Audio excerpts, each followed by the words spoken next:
Selamat datang kembali di penyelaman mendalam kita. Kali ini ada satu cerita pendek nih yang lumayan bikin merinding ya. Judulnya Penumpang Terakhir ke Pemakaman. Iya, yang itu tentang Ujang pengemudi ojek online kan? Betul. Dia dapat order cukup aneh ya, tengah malam gitu. Tujuannya ke TPU Karet Bifak, pemakaman gede itu. Waduh, Karet Bifak tengah malam. Dari tujuannya aja udah kerasa ya gimana gitu. Nah, misi kita sekarang nih, kita mau coba bedah lebih dalam. Nggak cuma ceritanya gimana, tapi atmosfernya, kejanggalan-kejanggalannya, pengalaman si Ujang ini kan kayaknya ninggalin bekas banget. Oke, siap ya, kita bongkar bareng-bareng. Siap. Sumber ceritanya ini emang pinter banget bangun suasana dari awal. Diceritain kan, hujan baru reda, jalanan sepi, udah larut banget. Iya, kondisi yang pas banget buat cerita horor ya. Betul. Penjemputannya juga di tempat sepi. Jalan Taman Damai, terus ke Karet Bifak. Pemilihan waktu sama lokasinya nih krusial banget sih. Ini kayak fondasi buat semua keanehan yang bakal muncul nanti. Dirian lagi. Iya, dan yang paling bikin deg-degan awal itu dia naik motor tanpa ngomong apa-apa. Sama sekali, sepanjang jalan diam aja. Nah, itu dia. Justru karena dia diam itu, ketegangannya jadi kerasa banget kan? Fokus kita jadi ke si Ujang. Apa yang dia rasain, apa yang dia pikirin. Benar, kayak kita ikut ngerasain dinginnya angin malam, terus bertanya-tanya ini penumpang kenapa gitu. Sampai Ujang sendiri kan ngerasa ada yang salah gitu pas lihat dari spion sekilas. Perasaan gak enak itu muncul duluan ya, bahkan sebelum ada kejadian aneh yang jelas. Itu menarik sih. Minimnya interaksi justru bikin suasana makin pekat. Oke, lanjut nih. Mereka akhirnya sampai di gerbang TPU Karet Bifak. Suasananya digambarin berkabut tipis gitu. Tambah lagi atmosfernya ya. Iya, terus perempuannya turun. Baru di situ dia ngomong, tapi lirih banget katanya, kayak bisikan. Bilang, makasih ya mas, aku harus kembali ke rumahku. Ke rumahku?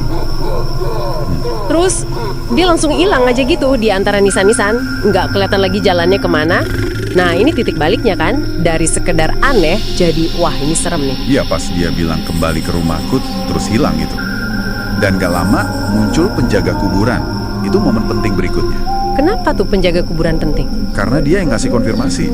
Dia heran kan lihat Ujang sendirian jam segitu di depan gerbang kuburan. Oh iya bener juga. Terus si penjaga cerita, baru aja siang itu mereka makamin korban kecelakaan. Seorang perempuan muda. Ciri-cirinya persis kayak penumpang Ujang tadi. Waduh. Jadi ucapan kembali ke rumahku itu maksudnya? Iya itu. Ke kuburannya sendiri. Rumah dalam arti harfiah yang paling akhir. Ini langsung bikin bulu kuduk berdiri sih pas baca bagian itu. Pasti. Dan biar Ujang dan kita juga yang baca nggak mikir ini halusinasi atau apa, ada bukti fisiknya. Betul. Si penjaga ngajak Ujang buat lihat nisan yang masih baru itu. Dan di nisan itu ada foto perempuan berjilbab putih, senyumnya tenang.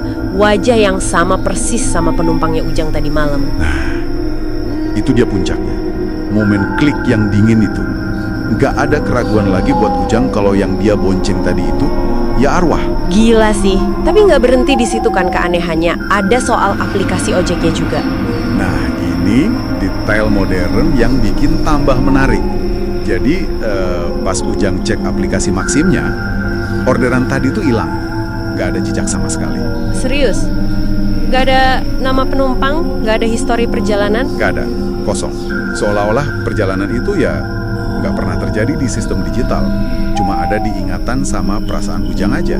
Aneh banget ya, teknologi yang biasanya nyatet semua kali ini kayak dilompati gitu. Iya, ditambah lagi pas pulang, kompas di HP Ujang katanya error. Jalannya jadi terasa aneh, muter-muter. Apakah ini cuma gangguan teknis biasa karena mungkin sinyal jelek dekat kuburan? Atau emang ada distorsi realitas sesaat gitu ya? Wah, pertanyaan bagus tuh. Dan efeknya ke Ujang juga nggak langsung hilang kan? Betul loh. Sampai rumah pun dia masih ngerasa berat di jok belakang motornya.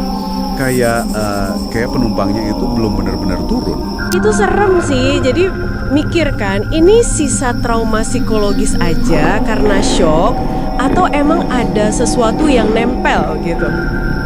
Ceritanya emang sengaja bikin kita bertanya-tanya di situ. Tapi bedanya sama mimpi buruk biasa, ini ada saksi dan bukti tadi kan, penjaga kubur, foto di nisan. Jadi susah buat diabaikan gitu aja sebagai hayalan Ujang semata. Terus ada penutupnya lagi yang bikin makin gak tenang ya. Iya, itu dia. Beberapa hari kemudian, pas Ujang kebetulan lewat daerah TPU itu lagi, Dia lihat lagi, sosok perempuan berjilbab putih yang sama persis, berdiri di balik nisan yang waktu itu dia lihat. dan katanya sosok itu senyum tipis ke arah Ujang. Seolah bilang kalau dia memang di situ, udah di rumah. Tapi kehadirannya masih bisa dirasain atau bahkan dilihat. Jadi kayak pengalaman Ujang itu belum benar-benar selesai ya, masih ada ekornya. Betul, jadi kesimpulannya apa nih? Cerita ini efektif banget mainin batas antara yang kita anggap nyata sama yang gaib. Settingnya kuat banget sih, malam hari, kuburan, sepu. Iya, ditambah detail modern kayak aplikasi yang error itu malah bikin tambah ngeri. Kayak ada pertanyaan, apa iya dunia lain bisa pesan ojek di dunia kita, terus hapus jejak digitalnya? Gitu. Wah iya juga ya, ini jadi pengingat juga ya tentang cerita-cerita tak terduga yang bisa aja muncul dari orderan terakhir di tengah malam, terutama buat mereka yang kerjanya di jalanan sampai larut. Betul. Nah, sebagai penutup nih, coba Anda renungkan deh. Pengalaman Ujang ini bikin kita mikir lagi, apa sih arti tujuan akhir sebuah perjalanan?